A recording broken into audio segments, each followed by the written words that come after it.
রাখতেন ওর গায়ে, কখনো চোখের জল লুকোতেন সেই নীরব সঙ্গীর পাশে বসে।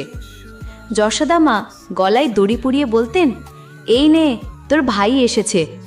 আর সে আদর করত জিভ দিয়ে, যেন বলতো, তুমি কোনো ঈশ্বর নও, তুমি আমার হৃদয়।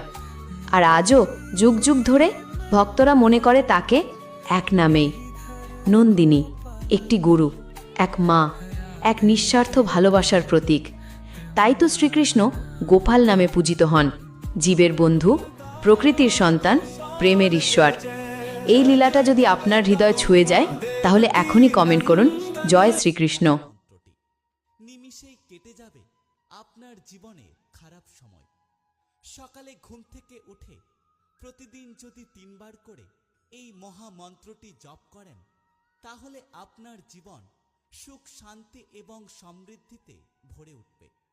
প্রতিদিন